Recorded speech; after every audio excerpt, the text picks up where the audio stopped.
Hello， 大家好，我哋今日嚟開箱一個小玩具。咁我哋今日要開箱嘅咧就係呢個 Pokemon 卡嘅25週年禮盒。咁我哋咧今次咧就同之前有少少唔一樣。之前咧我哋開嗰啲卡咧基本上都係比賽啦，但係我哋今日係只係純粹一個開箱嘅影片。好，咁我哋事不宜遲，我哋要開呢盒嘢啦。好，咁我哋就打開咗佢嘅膜啦。好，咁我哋咧呢個盒咧，我哋咧睇到嘅咧就係一個金黃色嘅盒。咁咧個面頭呢度咧有隻比加超啦，然之後右左邊呢度咧就有呢個嘅25週年嘅標誌，右邊呢度咧就有晒咁多種能量嘅圖案喺度。好，咁我而家打開啦。好，咁我一打開咧，冇錯，就係我細佬最期待嘅呢張比加超卡啦。然之後咧，我哋咧就第一步我哋睇咗呢個先。好，咁我哋呢個咧就應該係一個去收納佢呢個嘅，好似卡墊卡打 deck 嘅時候，嗰張卡墊去喺度可以收納佢。咁我哋打開嚟睇下。好，咁我哋打開一睇咧，又係一個好金好閃嘅一個外殼啦。然之後左邊呢個又係有隻比加超啦，然之後又有25週年啦。咁我哋打開呢度咧，係一個摸落去係一個比較毛毛少少嘅質感咯，就係一個咁嘅樣嘅咯。然後就外面係咁嘅樣嘅。好，然之後我哋第二個咧就係呢個嘅5週年，應該係拎嚟擺嗰啲卡嘅一個盒仔。好，咁我哋都係打開嚟睇下。咁我哋打開呢度有隻好大隻嘅比加超喺個蓋嗰度啦，然之後下面有個Pokemon Card Game 嘅一個字啦，後面就有咁多種屬性嘅圖案喺度。好，咁我哋打開睇下啦。好，打開入面都係同啱啱呢個擺卡墊嘅嗰個盒一樣嘅嗰種質地，都係有少少毛毛地咁樣嘅一個盒仔。咁入面就冇嗰啲隔板，係冇嗰啲擋板嘅，咁就都係一個幾靚嘅收藏盒。好，咁第三樣嘢咧就係呢個，應該係我哋呢個嘅卡墊啊，就係拎嚟擺入去呢一個入面嘅卡墊。好，咁我哋打開。好，咁我哋打開，一睇，哇！呢個卡墊咧就係有一隻好大隻嘅金色比加超喺度。咁呢左邊呢個位就係拎嚟擺獎賞卡㗎啦，右邊呢個就係棄牌區同埋個牌組個位啦。呢個位就係擺你嘅 Pokemon 啦。但係佢後面就冇嗰係啲冇擺嗰5隻備戰 Pokemon 嘅嗰個卡位，嗰個卡位冇咗咯。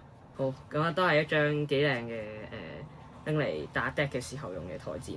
好啦，咁我哋第四樣就係呢個啦，就係呢個，哇，幾靚喎！佢呢個盒仔呢個盒仔應該係拎嚟去擺啲傷害指示物嗰啲色仔啦。哇！但係佢呢個色仔都幾重手，幾聚手，應該係好似金屬嚟嘅。咁我哋打開嚟睇一睇。好，咁我哋打開睇一睇。哇！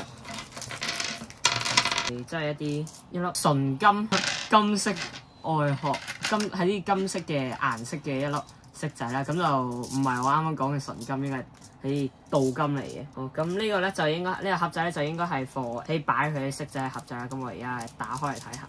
好，咁我哋打開睇啦，都係有一隻比加超啦，然後又有25週年啦。咁打開佢，佢幾貼心喎，有個兜仔係咯，有個兜仔喺度俾你擺呢啲色仔落去，應該係咁樣用嘅，係。但係我好似又擺唔落喎。擺得落嘅，係擺得落。塞得到啊！係擺得到入去，應該就係咁樣咯，一個框仔。然後呢個嘅第唔記得幾多樣，第七樣啦。第七樣就係應該係呢個嘅比加超造型嘅一個25週年卡套。咁我哋一個係咯，一個小卡套啦。咁我就唔打開嚟睇啦，我哋就咁樣俾你睇下啦。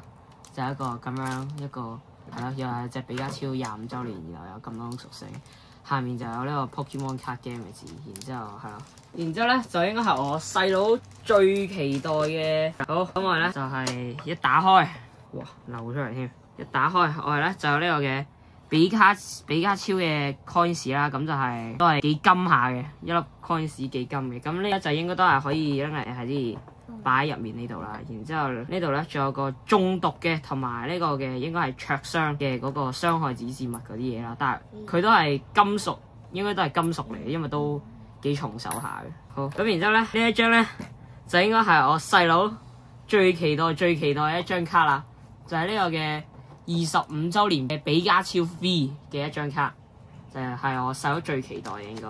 好，咁我而家嚟可能幫手入一入個卡磚先，然後出嚟咧就應該係一個咁樣嘅比加超卡，好金啊都幾靚。雖然就係話冇得再拎嚟打 deck 啦，但係都好有呢個嘅收藏價值。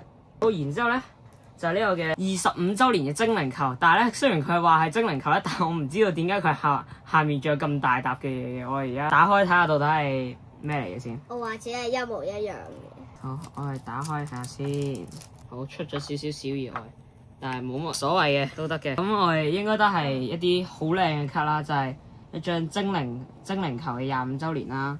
然之後，哇，有一張比加超嘅25週年。咦，佢好多張喎，原來係。仲有張 Free Max 嘅喎。我係知其實佢因為有機會其實就係已經係一副牌組，應該就係一副牌組嚟嘅。係啲因為有好多打 deck 㗎，又有咩寶可夢小朋友啊，有好多電能量。如無意外，應該係本來已經就係一副 deck 嚟嘅啦。